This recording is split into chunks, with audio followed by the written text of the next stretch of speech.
welfare state types. One of us is a stand-up comic. Can you tell who it is, ladies and gentlemen? Peckerwood Brick. But the problem...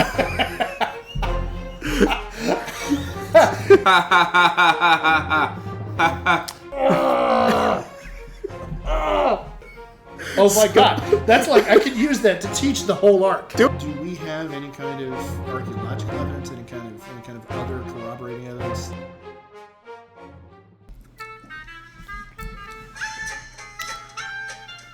This is still a Geek History of Time, where we bring nerdery into the real world. I'm Ed Blaylock. I'm a world history teacher at a school here in California. I'm also a new father of a now 10-month-old son. And my earliest experience with science fiction as such would be reading Have Spacesuit Will Travel by Robert Heinlein in the 6th grade. Okay. I mean, it actually goes back much farther than that because I picked up my father's copy of The Hobbit when I was about 8. Oh. And I didn't really catch all of what I was reading, but I knew I was hooked. Sure. So, how about you? Well, I'm Damian Harmony. I am a Latin teacher, formerly a social science teacher up here in Sacramento, in California. And my first exposure to sci-fi was, I guess it had to be just Star Wars, like in terms of literature, though. I don't know. I remember there was a book called Space Guys in Sports Coats, I think. Okay. Guys from Space, that's what it was. My mom got that from the library. And that might have been my first foray into it, but I never really got into sci-fi reading until I was 19 years old, at which point I still don't even call it sci-fi because they're Star Wars books. And space opera, which is its own weird, not really sci-fi, it's space fantasy. Would be a very good term for. And I say that lovingly. Understand? I'm. Oh, I don't mind judging it as being lesser than sci-fi. I've got no problem with that too. I'm also a huge pro wrestling fan, and so I'm used to things being judged as lesser than. So speaking of professional wrestling, when last we left our podcast, we just found that sports were crooked as shit. Like that was. Did we really find that, or was that just kind of? We got into that in the chronology. I mean, boxing was fixed. Wrestling was leaning towards submission and pinfall, and that can be faked. And baseball itself had been fixed in 1918. Yeah. So this week we're going to be talking. We're going to pick back up from there with Frank Gotch. Yes. And George Hackenschmidt. Hackenschmidt. And I wish to hell... Sounds like my wife's family. I mean, that's a German name. Right there. Oh, and he was called... Well, oh, my Lord, I'm forgetting. He was called... The Bavarian Bruiser? Very close. It was It was the something lion, and it was... And it wasn't alliterative. But it was close to that, yeah. Okay. But, okay, so... Prussian lion? No, it wasn't quite that. We'll look it up. Right. And I would love to show you a picture of him because you'd be like, okay, that is a man who looks like a man who would be named George Hackenschmidt. Frank Gotch looks a little less Frank Gotchy. Okay. What you've got here is in the early 1900s, Frank Gotch, who has been trained by Farmer Burns, who had defeated. I'm putting air quotes around the word. The original, I called him Ed the Strangler Lewis. Ed the Strangler Lewis. Yeah. And one of the reasons why was because Lewis wanted to retire, but nobody could beat him. It's like Andre the Giant. Yeah. What's old is new. Oh yeah. Well, you even get to the Montreal Screwjob of 1997, where Bret Hart is legitimately screwed over, and everybody else says Bret screwed Bret. I think Vince screwed Bret, but Bret Hart is actually screwed over, and it's a big deal. And somebody referred to it as like, oh my God, they Wendy Lewis'd him, or Wendy Richter'd him, because that had happened to Wendy Richter in 1984, and that had happened to somebody in the 60s. And so it's not... Everything old is new again. Yeah. Those who study history are doomed to watch everybody who didn't study history repeat it. Mm-hmm. Yeah. So Frank Gotch, George Hackenschmidt, is one of the biggest matches in the history of the sport, ever. So you're not too far from the mark with the Andre the Giant Hulk Hogan reference. Hackenschmidt was successful all over Europe. He was a world champion. Gotch, successful all over the United States. He's a U.S. champion. Now, he and Gotch end up wrestling April 3rd, 1908 in Chicago. Okay. It's a story of New America versus Old Europe. That's how it's promoted. Okay. And it was promoted. It was catch style versus European style. And Hackenschmidt had already beaten a very famous American catch wrestler. So you also have a story of revenge and redemption going on. 6,000 spectators. Okay. $20 ringside seats. Which, okay, now we need to clarify. Bought you a family. Yes, we need to clarify that to us, wow, $20, that's like dirt cheap. But remember, we're talking about 1908, where going out and spending 25 cents on a meal was considered really splurging. Oh, yeah. Well, really splurging. Just for way of comparison, in 1993, I went with my friends to see Guns N' Roses and Metallica with Body Count opening for them. I did not get to see that show when it came to San Diego. Oh, I'm sorry to hear that. Yeah, it was awesome. God we literally tore up the Oakland Coliseum. Wow. Which sucked because they had a playoff game the next night. So I paid $27 for that ticket. Wow.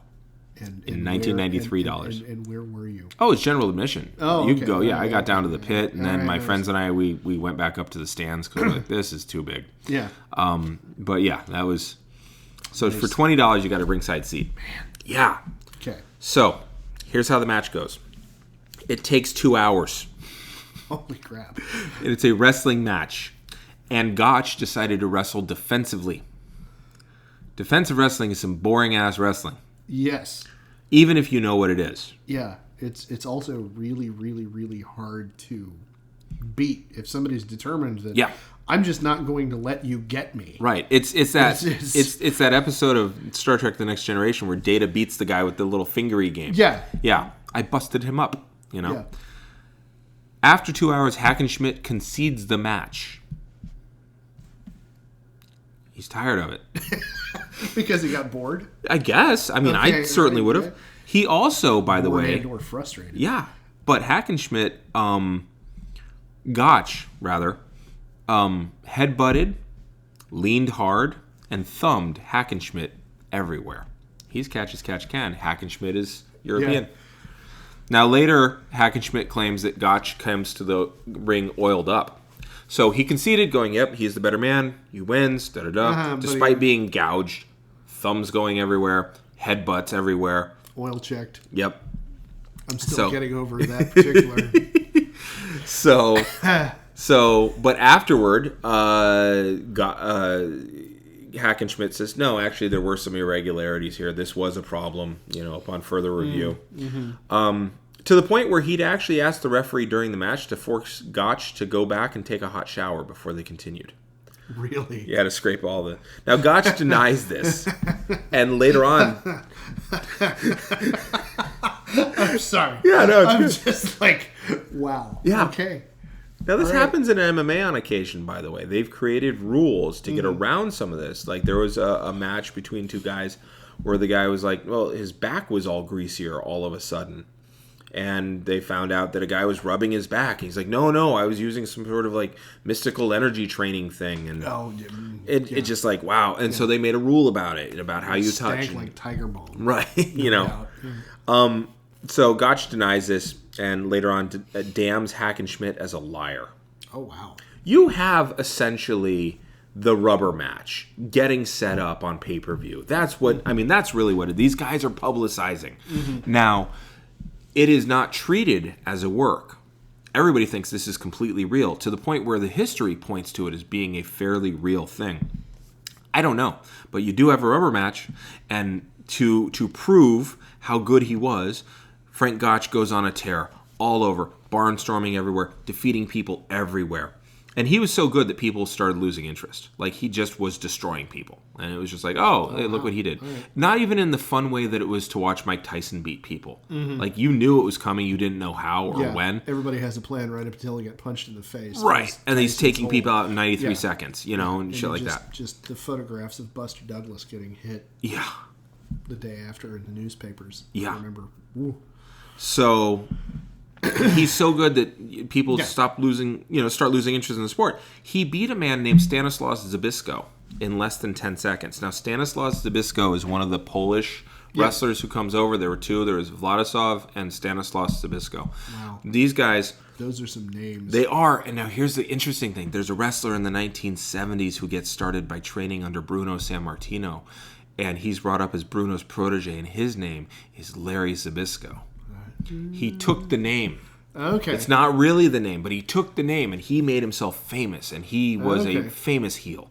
I mean, a really good bad guy. Okay. There have been other wrestlers that have taken the names of old famous wrestlers. Because, again, wrestling is a self-cannibalizing industry that really ignores its own history most of the time so that it can seem new. So he beats this guy in less than 10 seconds. I don't know if it's a work or a shoot. I'm assuming it's a shoot. The way it was taught in the history is that it's a shoot. In late 1911, he's working with Jack Curley, who's one of the most important... What a name. One of the most important... It's fun to see what gets people snorting. So Jack Curley is one of the most important promoters in the early history of the work sport. Okay. Of the worked sport, not of the legit sport. Okay. The worked version of it. This guy gets a rematch set up for Comiskey Park in Chicago again. Okay. Curley kept $44,000 of the $87,000 gate. Well, of course. Right. What else is he in it for? Right. Now here's where it gets good. I mean awful. I mean good. I mean awful.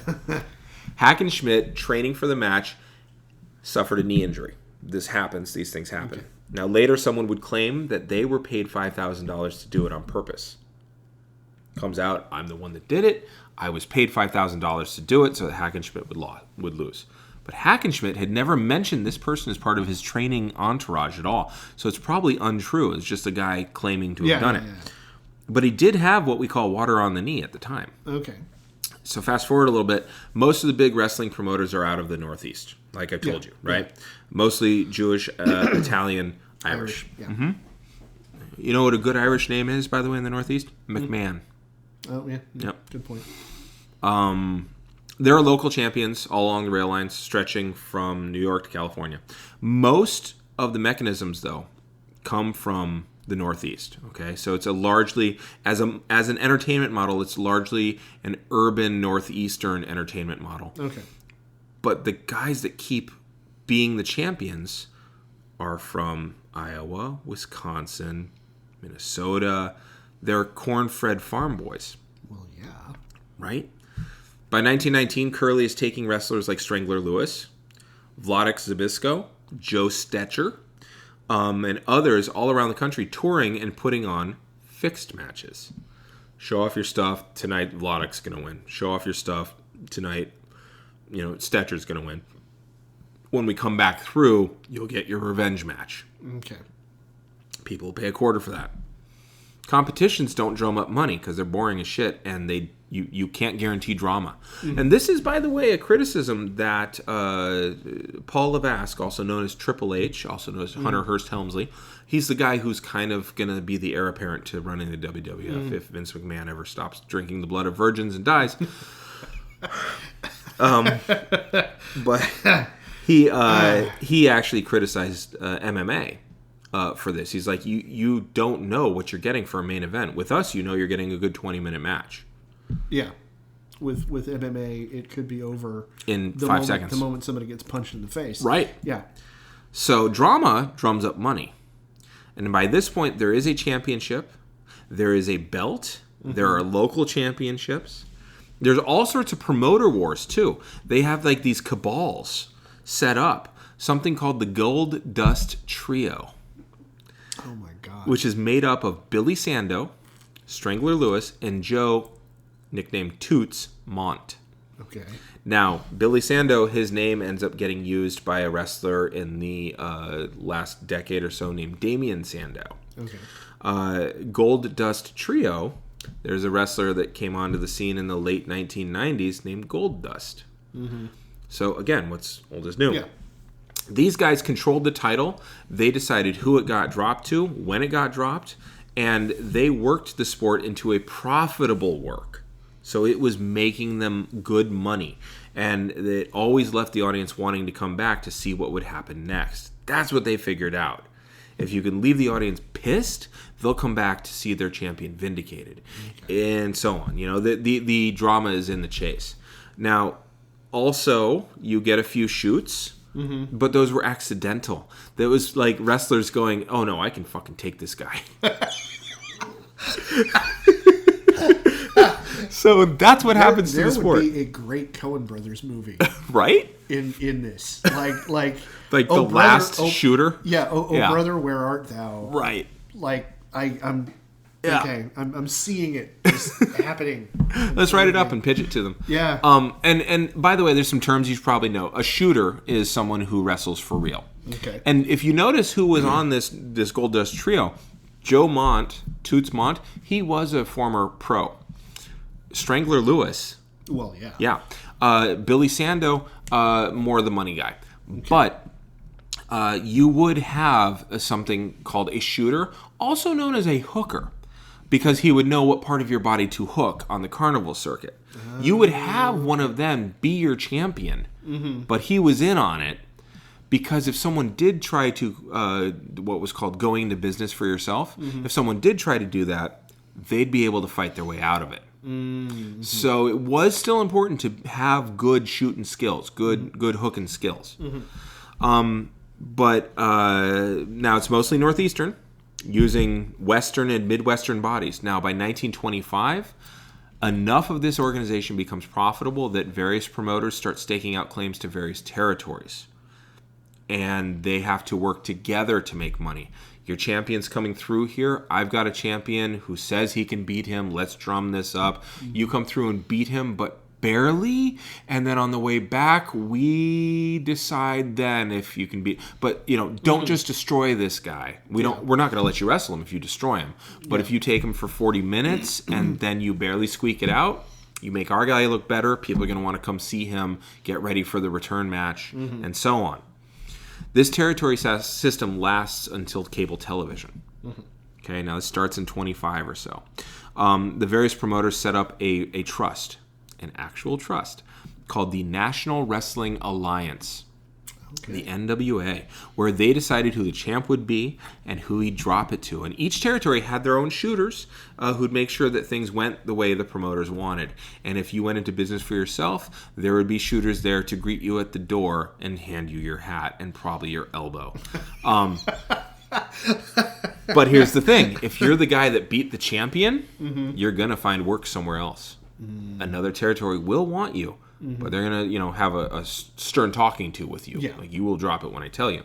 Yeah. Now, in 1930, this is when the NWA starts, right? And even that's a bit of a mystery. Some people say it started in 1948, that's a hell of a gap. And it's because in 1948 you have the first meeting of the, quote, board of directors for the NWA to specifically determine who would do what. So it wasn't just through telegram or like send a letter with this guy or you travel with your guy.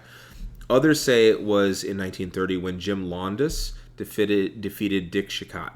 Okay. Jim Londos is a really important guy. He was one of the first. He was, what was he called? The Greek Spectacle, something to that effect. He was more bodybuilder than he was wrestler.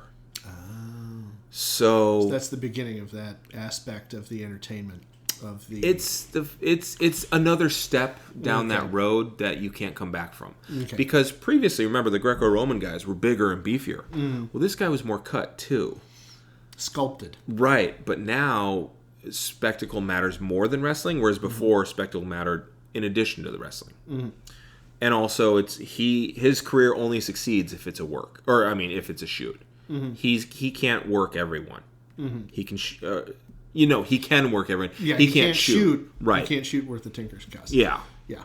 Now, it was a loose agreement between various territories that they all recognize one champion. So you would have a territory champion, and you'd have a national champion. Okay. National champion would be on tour. He'd come through, make your territorial champion look like $1 million, and then barely beat him. Or defeat him and just destroy him. It depends on how each guy related to the crowd, and now it matters relating to the crowd. Interestingly, 1930 versus 1948, you have the difference between a whole lot of things happening. Well, the Depression, right? Versus the beginning, Post-war. the very earliest beginnings of television. Thank you. Exactly. But they, the cool thing is that like you travel around each territory, you make the local looks good. You win and lose the way the promoters have determined. You do this for a couple of years usually until like you get injured or you burn out. Each territory would eventually get its chance to win the championship. That's kind of nice. You house the champion there. And then their champion would tour the country doing the same thing in turn, right? Now, a lot of the NWA seem to center in the St. Louis, Missouri territory. Okay. Which I find interesting because Missouri has 2 national banks. The reason Missouri has 2 national banks is because they had 2 major rail lines for cattle. Okay. If you have 2 major rail lines for cattle, you also have an infrastructure set up where you are getting crisscrossed by trains all the time. Yeah. If you're getting crisscrossed by trains all the time, that's a lot of carnivals coming through. Yeah. So I'm just... Also, it bears pointing out, based on the structure of what we're talking about here, that Missouri was a border state that had people fight for both sides in the Civil War. Yeah, they had 2 separate legislatures. Yeah. Which I talked about previously. Yeah. A lot of your champions are also based out of the New York territory. So you've got the New York territory and the Missouri territory. Now, again, Midwest, different system of wrestling. But it's also now very much the catch as catch can, submission and pinfall, and everything's much more codified by this point. Okay. Right? So by the time you have the NWA, you have fallen away from... Every time you say NWA, I picture Ice Cube. It's a little different. I'm sorry. I know. Yeah, no. I know. But imagine my confusion moving to Florida and them being super into NWA, and it wasn't the NWA. Yeah, no, I can see that. Yeah. It's like, why are these guys who look like white truckers in underwear? What is what this? The hell? What the hell? Yeah. So it makes sense. Missouri's the center of the country. New York is the largest urban area in the country, so you're going to get a lot of business. But here's what happens. So even though you have that difference between Southern and Western style versus urban style, where it was style, and technique versus brutal. Yeah. Now, we've moved past that because everybody's in the working, not the shooting. Yeah. Doesn't mean you don't have shooters. But it's much more everybody who's at the top level, they can shoot, but they haven't had to for a long time. Okay. So what has fed this style in this region is the weight of history. Okay. But now it's a work. So how do you turn this brutal, I can fishhook you if I want style into a work? Right? Because as it turns out, you make more money working the guy instead of actually brutalizing him completely. Well, yeah. So all these groups have their own style, and all these crowds have been trained by that style. Yeah. Very much a symbiotic relationship. So these crowds draw toward certain types of wrestling, and so each territory has its own type of wrestling. And the champions come in, and he has to be able to adapt to that style in order to be a draw. Being a draw means you're making lots of money. Yeah. Now, I'm going to read you a list of the wrestling territories, and I'll tell you where they're from. The Atlantic Grand Prix. This is all stuff in the NWA. The Atlantic Grand Prix wrestling. This was Moncton and Halifax. Okay. Canadian Athletic Promotions /IWA /Loot International /Grand Prix Wrestling. This was Montreal. Okay. Now it's name changes. Northland Wrestling Enterprises. This was North Hudson Bay. Okay. Maple Leaf Wrestling, Toronto. American Wrestling Association, Minneapolis, but also included parts of Canada. Okay. Stampede Wrestling, Calgary. Makes sense. Right? It's Canada's version of Texas. Yeah. All-Star Wrestling, Vancouver. Okay. Pacific Northwest Wrestling, also known as Portland Wrestling, based out of Portland, Oregon. Big Time Wrestling, San Francisco. World Wrestling Association / the NWA Hollywood Wrestling, Los Angeles. 50th State Big Time Wrestling, Polynesian Pacific Wrestling, Honolulu. Western States Wrestling Alliance, Phoenix. Western States Sports, Amarillo. Southwest Championship Wrestling, San Antonio. World Class Championship Wrestling, Dallas. Houston Wrestling, Houston. Tri-State Wrestling, also known as Mid-South Wrestling Association, Tulsa and New Orleans. Gulf Coast Championship Wrestling / Continental Championship Wrestling was in Dothan. I couldn't figure. Yeah, that makes sense. Gulf Coast. Georgia Championship Wrestling, Atlanta. Championship Wrestling from Florida, based out of Tampa. Okay. World Wrestling Council, San Juan, Puerto Rico. Oh. And oh my God, that was some brutal shit. I might get into that. Mid-Atlantic Championship Wrestling, also known as Jim Crockett Promotions later on, based out of Charlotte. Southeast Championship Wrestling, also known as Continental Championship Wrestling, Knoxville. National Wrestling Federation, Buffalo and Cleveland. Worldwide Wrestling Federation. That's out of New York.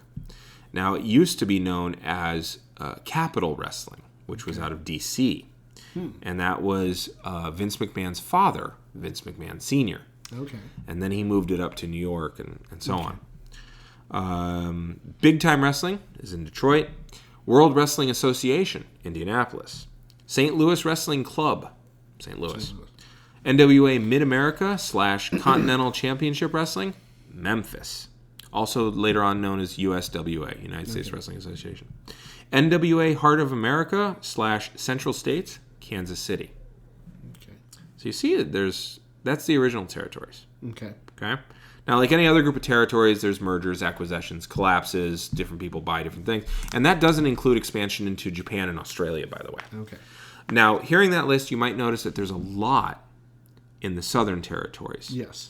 13 originally encompassed states that seceded from the Union. Okay. 13. All right, so I have here this map, and nobody can see this on the podcast, but I want you to kind of tool around, and describe to us what you see. Okay. A lot of cartoony illustrations of some very beefy gentlemen. Mm-hmm. Now, actually, tell me about the beefy gentlemen. Look at their different builds based on the different regions they're in. Yeah, what I find really interesting is we have a whole bunch of very chiseled guys in the north. Yeah. And in the southeast, Dusty Rhodes looks like a sumo wrestler. That's generous. Well, he does. Yeah. He does. And then out far west in California, Pepper Gomez, Playboy Bunny Rose, and Freddie Blassie all again look pretty chiseled. That's Playboy Bunny Rose when he was younger. Well, yeah. He later got fat and then used that as a gimmick. Oh, nice. And he would act... I got to figure out how to do that. Oh, it's great. He would act vain as hell. Okay. But he would come out with his belt below his belly button line, so it's just like a Dunlap. Nice. It was hilarious. I also noticed this guy Vern Gagne, who good old Vern, who has a prodigious amount of chest hair. He's also bald. Yes, which is remarkable. Old man bald. Oh, okay. Yeah. Dory Funk Jr., Terry Funk. One of them looks a little bit doughboy in this illustration. Yep. So yeah, I'm seeing a lot of the most Jack LaLanne looking dudes are concentrated in the farthest northeast spectacle. Well, the farthest north across the board, and then out west. With the exception of when you get far enough west, you get High Chief Peter. Yeah, and that's The Rock's grandfather. Yeah. Who looks, like an athletic Polynesian man. Yeah, he's a Samoan. Oh yeah. Well, yeah, and having grown up out there are plenty of jokes and just common knowledges. There are people you don't mess with because they're goddamn huge. Yeah. And that's a thing in wrestling, by the way. Is like, oh, who are you wrestling tonight? This guy. Oh, he's a Samoan. You're gonna be fine. Why? Oh, because they can go. And Samoan wrestlers, it's insane. So yeah, and a lot of blonde dudes. like a higher than I think the population proportion. And where are the blonde dudes concentrated, by the way? Did you notice? An awful lot of them in the southeast. Yep. Awful lot of them in the southeast. Yeah. Yeah. There's some commentary to be made there, I'm sure. Oh, hey. Huh? Ricky Dozan, Giant Baba, Now, Antonio Inoki. Those are some names. Yeah. Giant Baba. I love it. Oh, Japan yeah. Pro Wrestling Alliance. All Japan. Dude. Yeah. Which is, no, those are two different... Real combat trying to make it look staged. And as I recall, Ricky Dozan was killed by the Yakuza. Okay. I can believe that. Yeah. Because knowing what I know about, Japanese popular Now, I might have culture. mixed him up with another fellow, but it's yeah. All right, so yeah. So, this looks ain't that like something? a lot of fun. Yeah. Yeah. So, Yeah, and the other thing that immediately jumped out at me was the level of density. Yeah.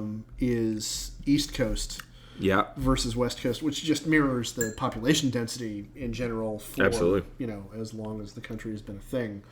We call them Where are the flyover cities? states for a reason. Well, and did you notice the coloring behind each fellow?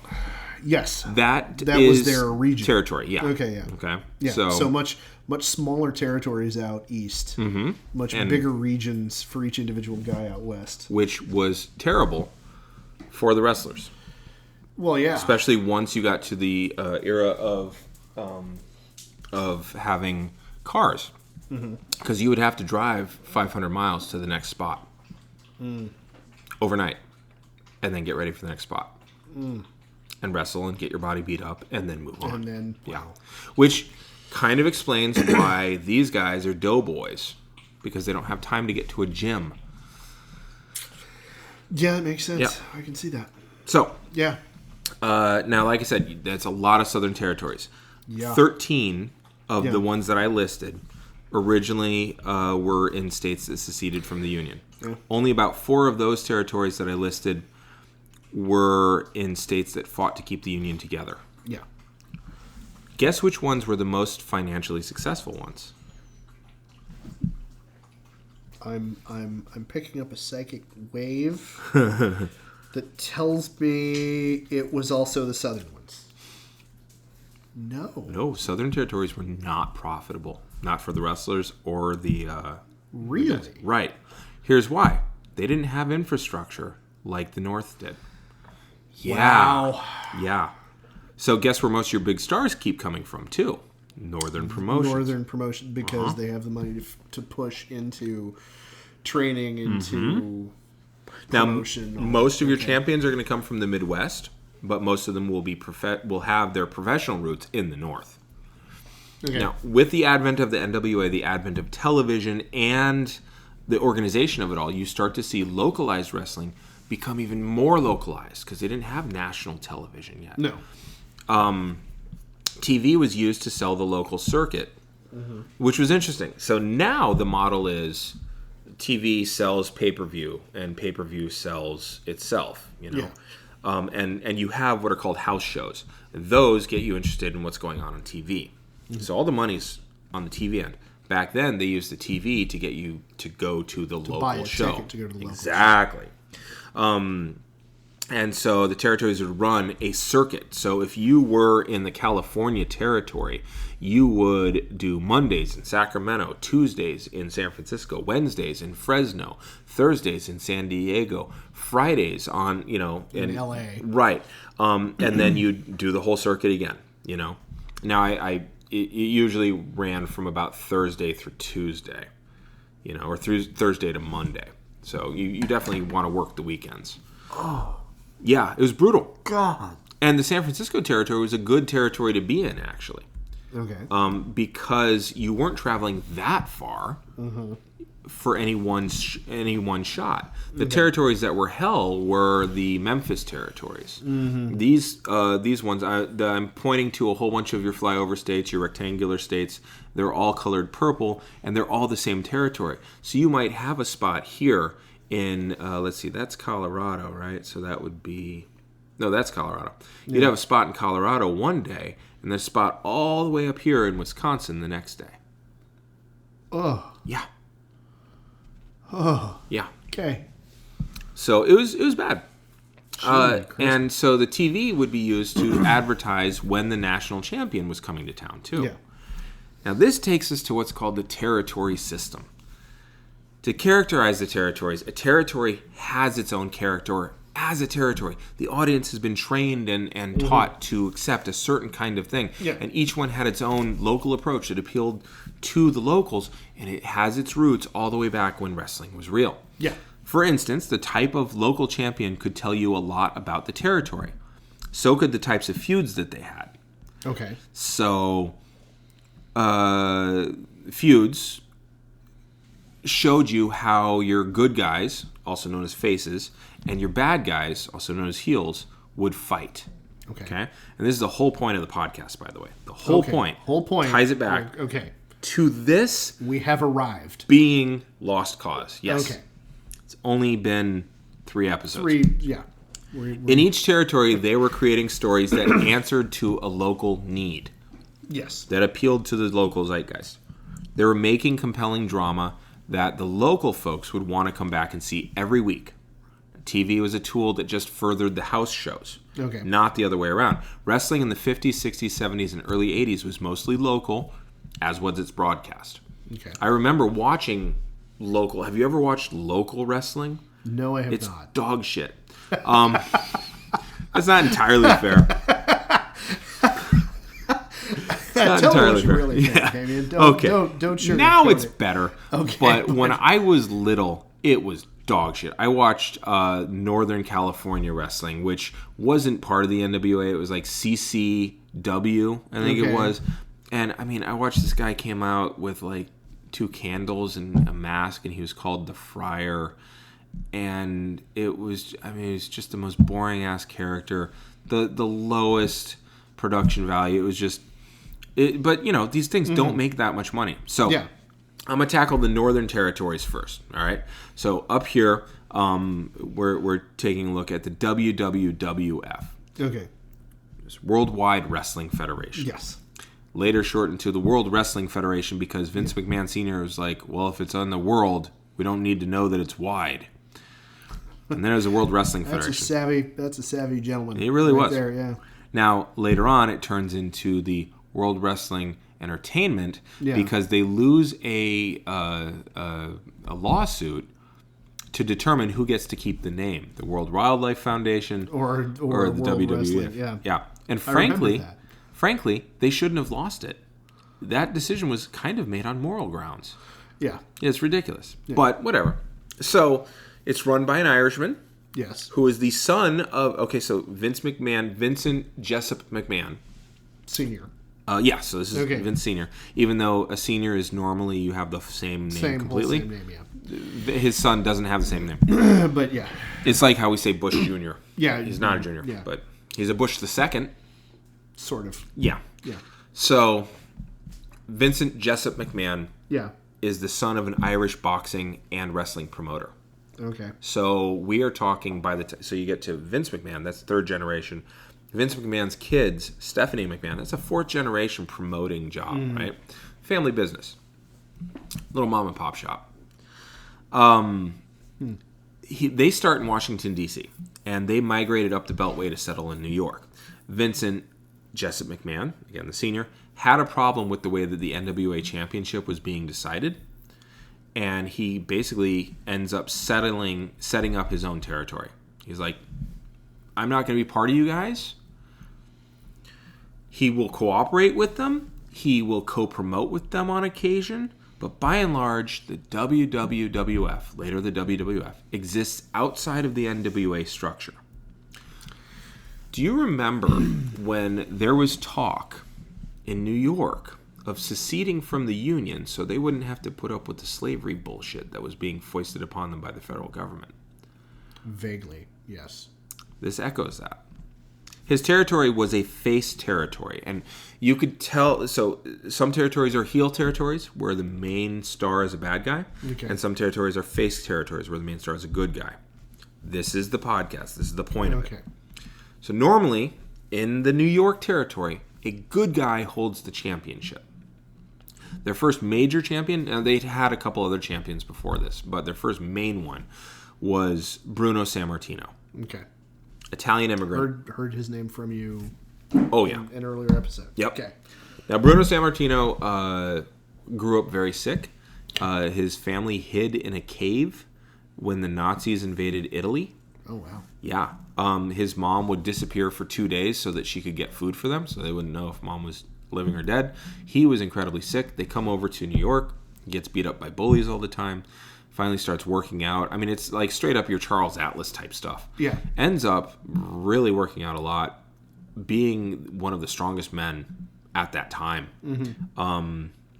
I never really liked him as a wrestler, quite honestly. He was a punch and kick wrestler.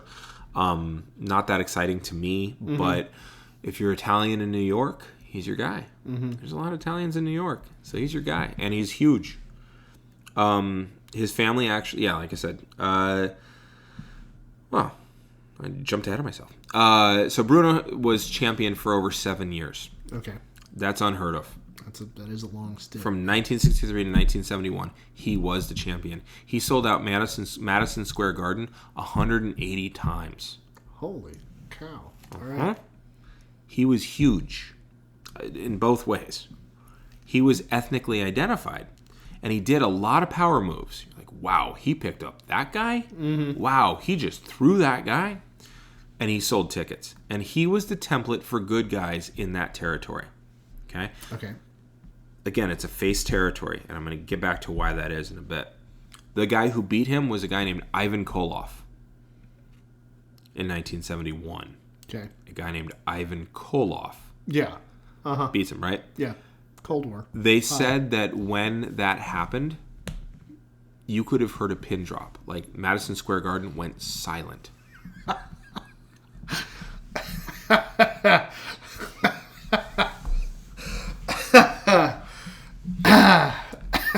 Koloff, I love wrestling fans. Yeah. I just want to say... Yeah. Yeah. Okay. Koloff held the belt for about a month. Of course. Right, because he's a bad guy. Yeah. This is not a heel territory. No. The guy who beat him for it was a beloved man, an ethnic face, a guy named Pedro Morales, Puerto Rican. Oh. Another heel beats him. Interestingly, the heel that beats Pedro Morales is a Texas cowboy. And I'm blanking on the name. I want to say it was Dick Murdoch, but it wasn't Dick Murdoch. It was Stan the Lariat Hansen. He beats him and holds it for 9 days.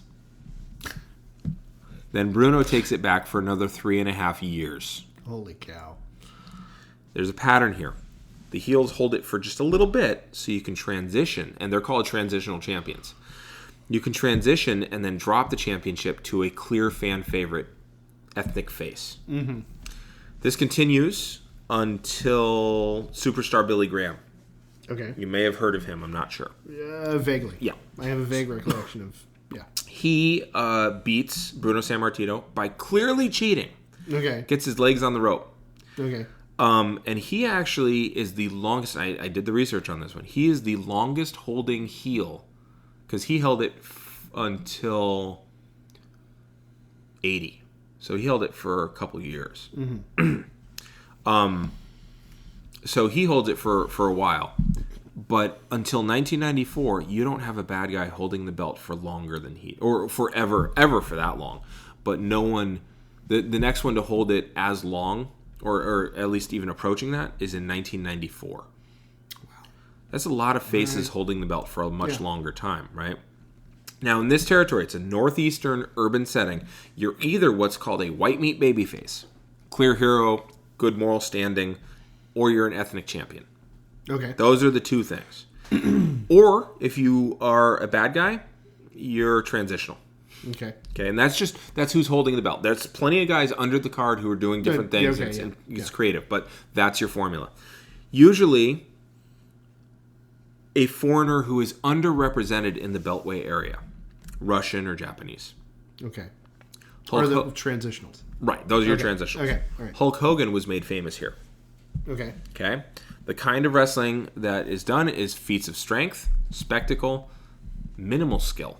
Okay. Now, the undercard, plenty of skilled guys coming through, working, doing all kinds of things. Different guys doing different things. But your championship, punch and kick wrestlers, feats of strength, posing, spectacle. That's it. Okay.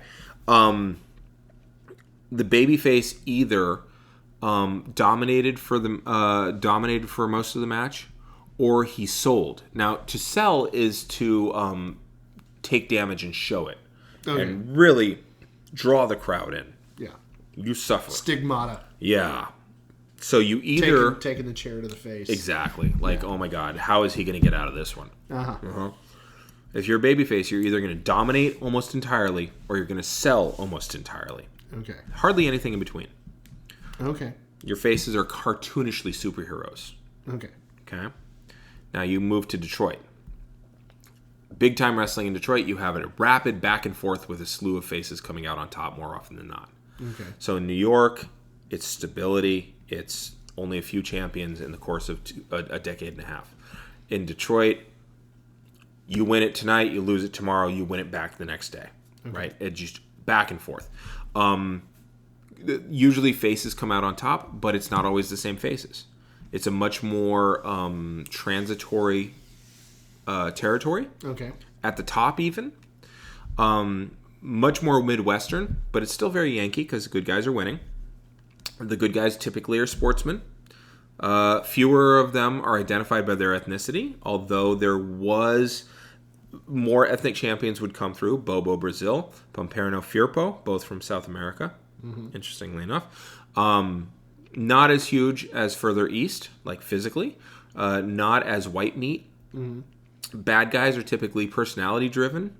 They're not big hulking bodies. They're usually personality driven, like, oh, he's a dastardly guy. Oh, that's a chicken shit heel. Okay. A chicken shit heel is a guy who basically like will take all the advantages when the ref's back is turned. Okay. And then like if you like turn around and you start getting really mad, he'll hide behind the ref. Okay. Shit like that, right? Okay. Really gets the crowd into it. Or they are or you're an aristocratic heel, you know, or I mean there's all kinds of Yeah.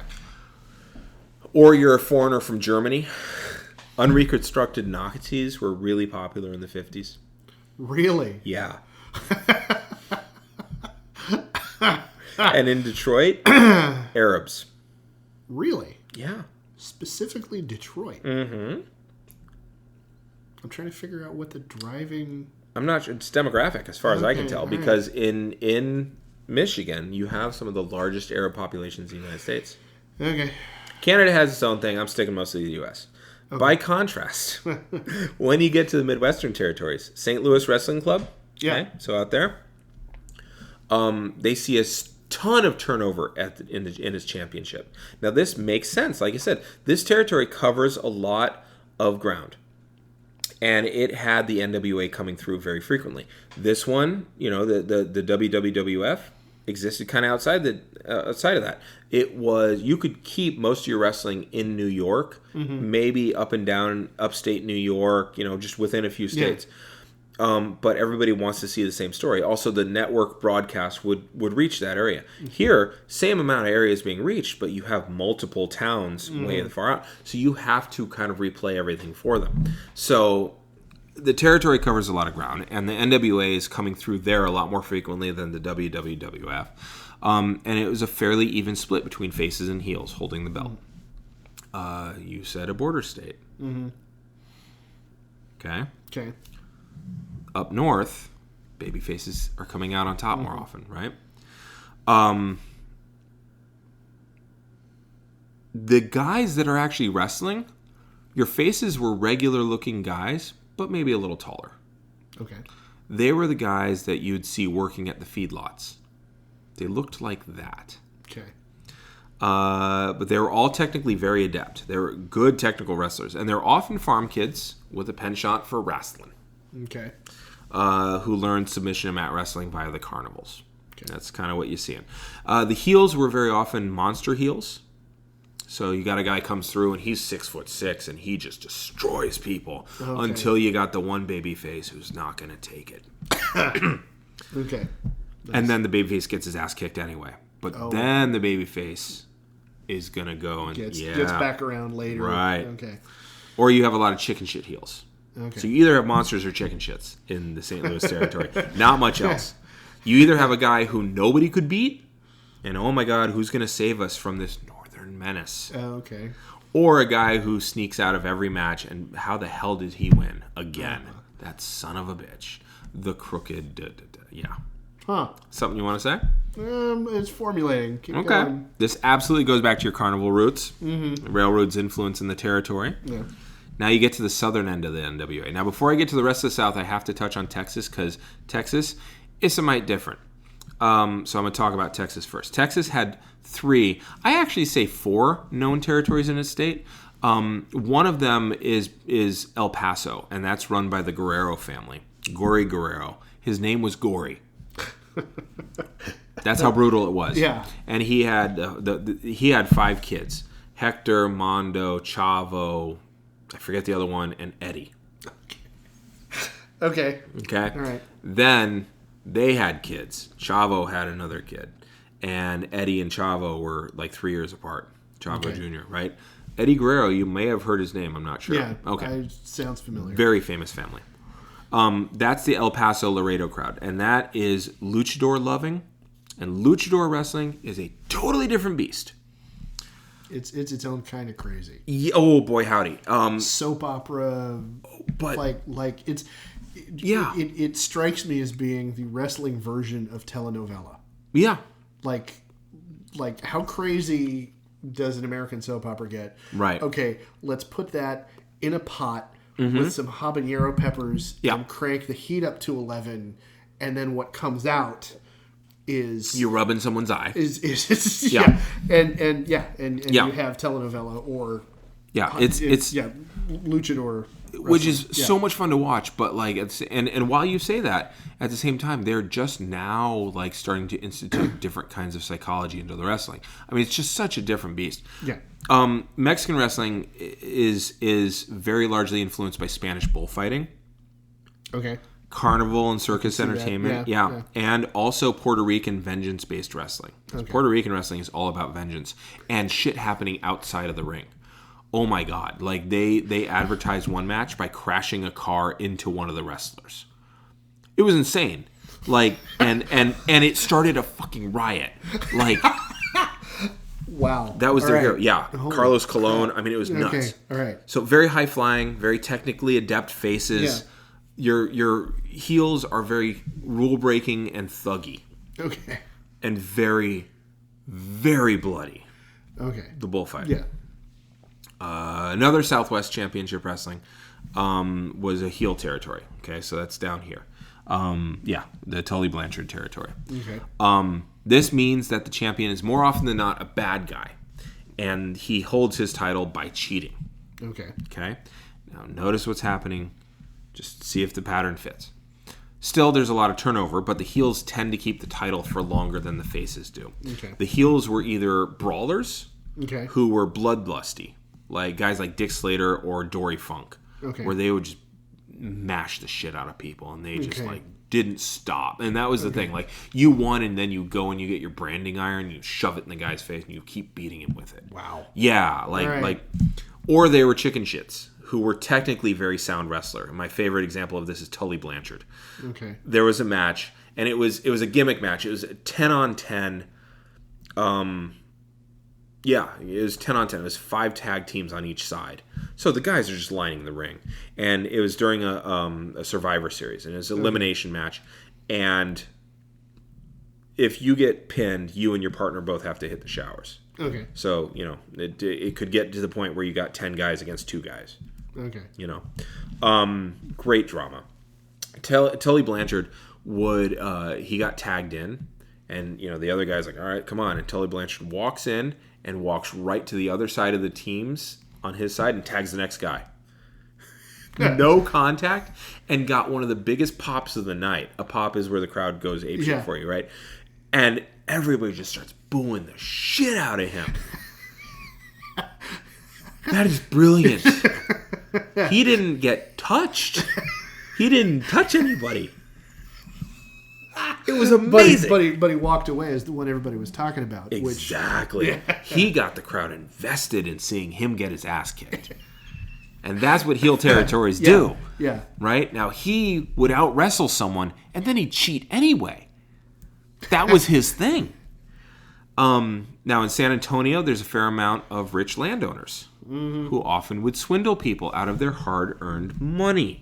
So if you see them succeed a lot, that's going to drive the audience up to like this fever pitch where they would get vindicated when they saw the face win, even if it was for a small amount of time. Yeah. Then a brawler would come by and take it away from him. You're like, damn it, justice was served, and then just someone else made an opportunity. You know?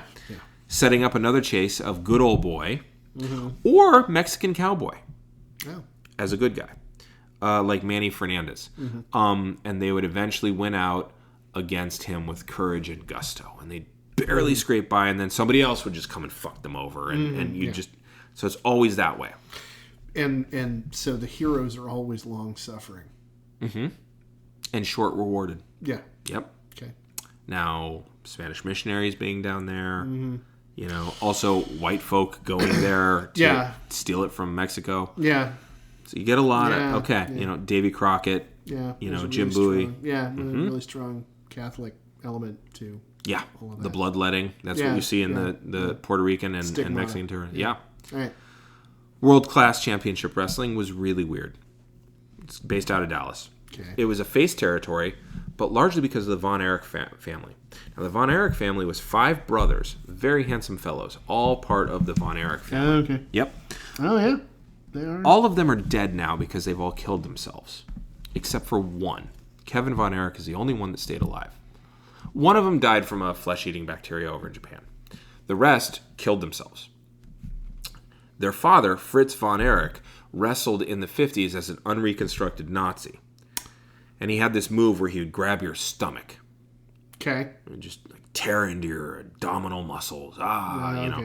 I just watched one of his matches just recently too. And he would stalk the ring. And he was big and bald and scary. And anyway, he moved to Texas. He started up the territory, or he took over the territory. And he like pushed his sons way too hard is really what it was. Right. Okay. So it was a face territory because of the Von Erichs. And Dallas loved their Von Erichs. Loved them. Now, they weren't unreconstructed Nazis. They were handsome Dallas cowboy types.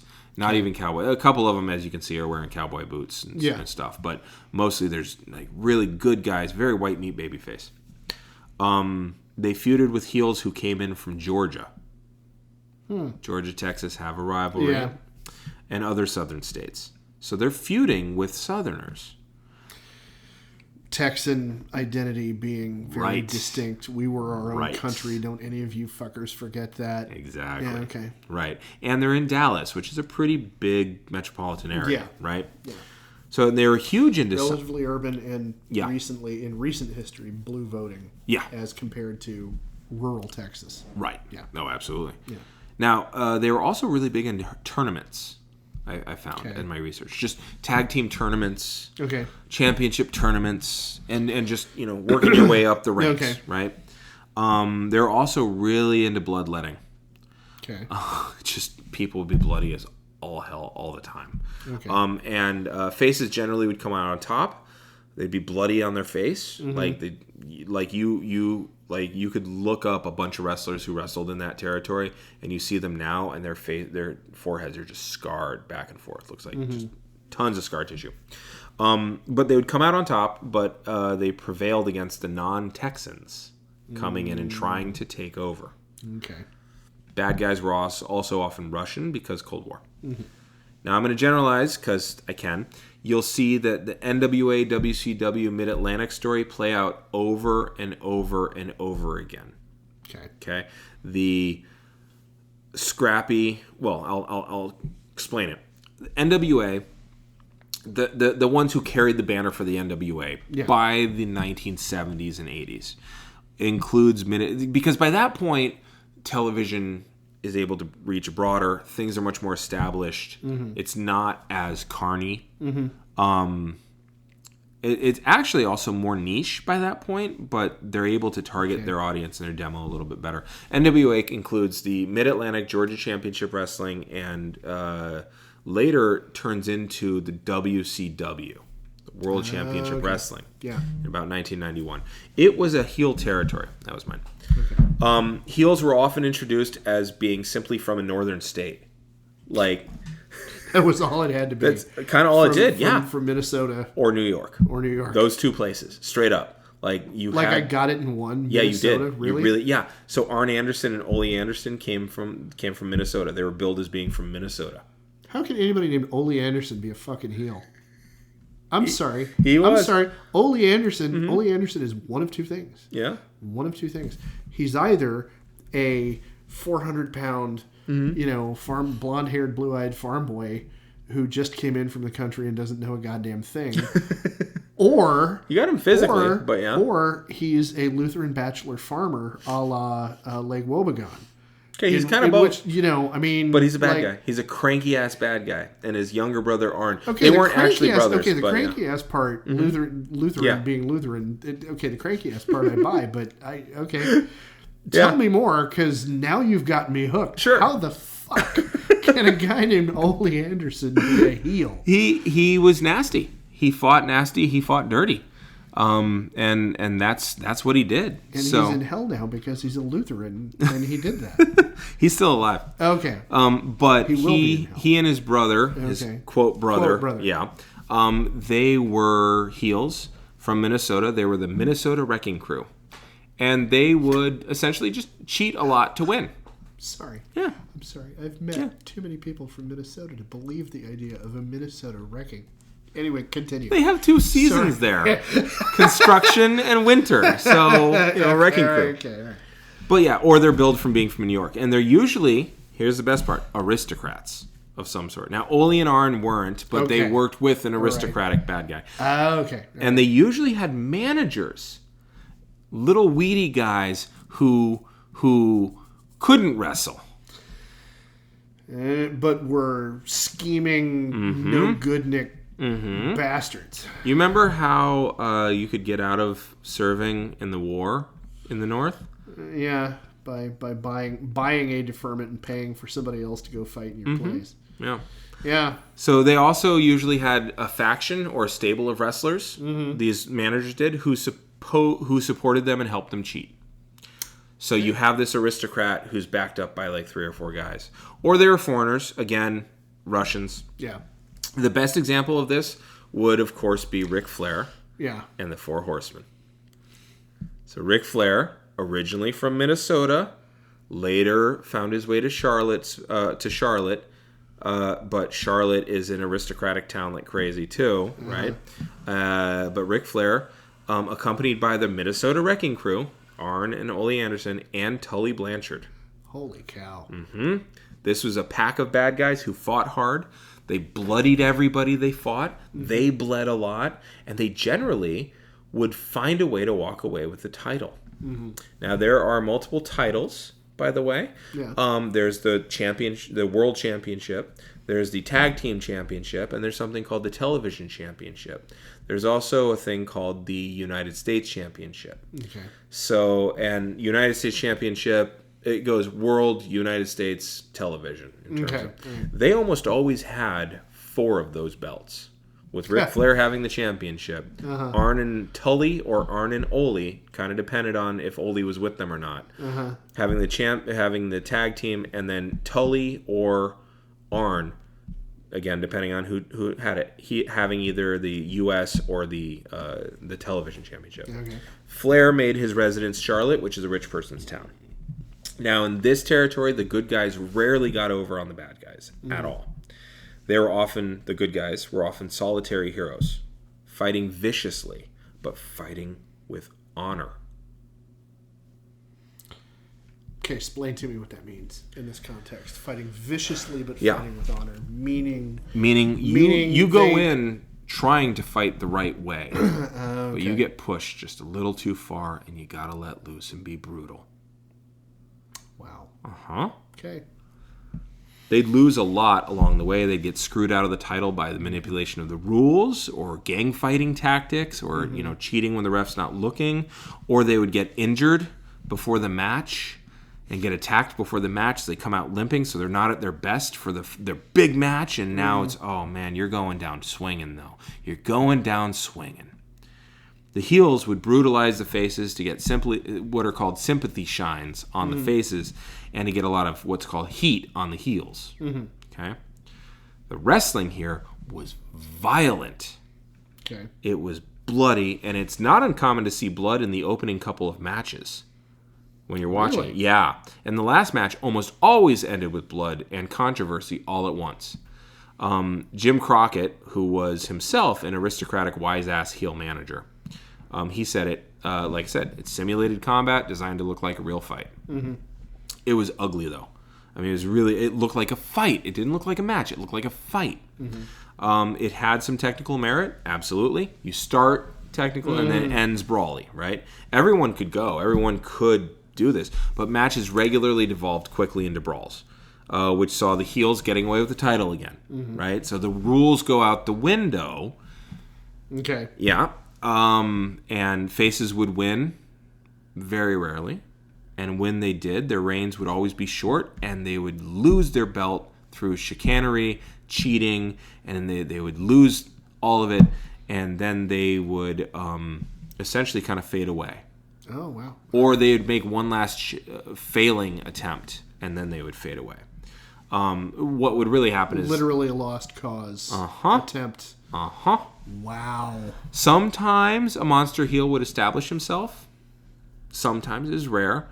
But mostly it was the aristocratic and or northern heel who screwed the face out of his title. Okay. Wasn't fair. And the people paid good money to come back every week to follow the face's journey, which was ultimately doomed. Wow. Mm-hmm. Now, we have gone pretty far, and I've finally caught you up to this part of it. Yeah. We're going to stop the episode here. Okay. And then I will take you further into it and some really good details that kind of back up what we're saying. So, but before I do, what'd you learn so far? What'd you like? What'd you not like? What were you shocked by? Well, this whole journey has been an amazing foray for me into a branch of our shared popular culture as a country that I really did not know anything about. And who controls the stories controls the culture. Yeah, well, yeah. And this is a vulgar story. Yes. It's told to the vulgate. This is, and frequently it's vulgar in the, more normal, Jesus, you ordinary see some of the sense of matches. vulgar. Yeah. But just the depth of how much there is to it is a real revelation. And we're going to circle back around to how the brutality of Western wrestling came from the brutality of living on the borders. Oh, yeah. And how that fed into how the South fought the war. Yeah. And by the way, the North fought the war the exact same way. It's not like the South... You know what I mean? Like they didn't follow rules either. Yeah, it's, nobody did. They just had more people. They just Well, see, look at that. Lost Cause just seeps right into the narrative. True. Yeah, but we're gonna what I'm referring to is this is long before Geneva Convention or anything like that. There was not a unified set of we're not. These are things we're not going to do. Yeah. So. But when we get into it, we'll eventually get into the 80s and the 90s, and how it really expresses itself in the transition into the what I'm late looking 90s. forward. This isn't so much what I've learned so far, but what I'm looking forward to hearing you talk about is how that Southern narrative has become part of the mainstream narrative. Yes. Now that wrestling is a unified thing under or within our Zeitgeist, it is this unified thing under the control of the McMahon family. Yep. And how Stone Cold Steve Austin and The Rock's change from being what he was when he first started his career into what he became later on. Oh yeah. How that fits into this whole thing as part of our national Zeitgeist. It's not going to cheer you up. No, I'm sure it won't. But it'll be fascinating to go there. Oh, absolutely.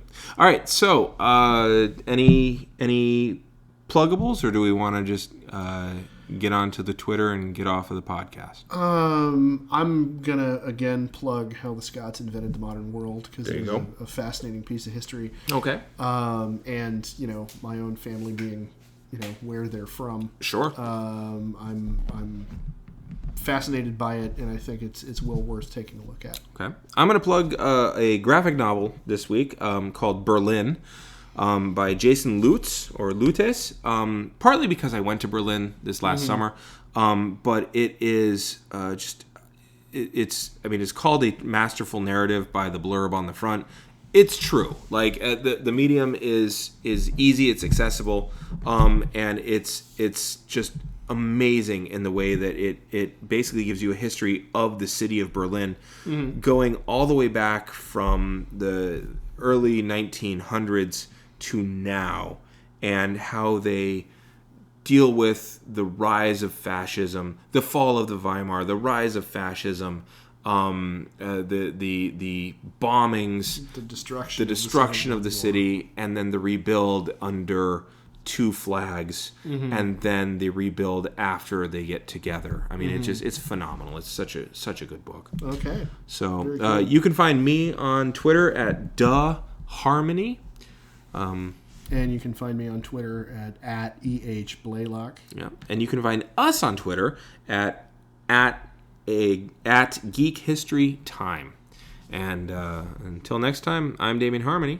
I'm Ed Blaylock, and may all your D20 rolls come up 20.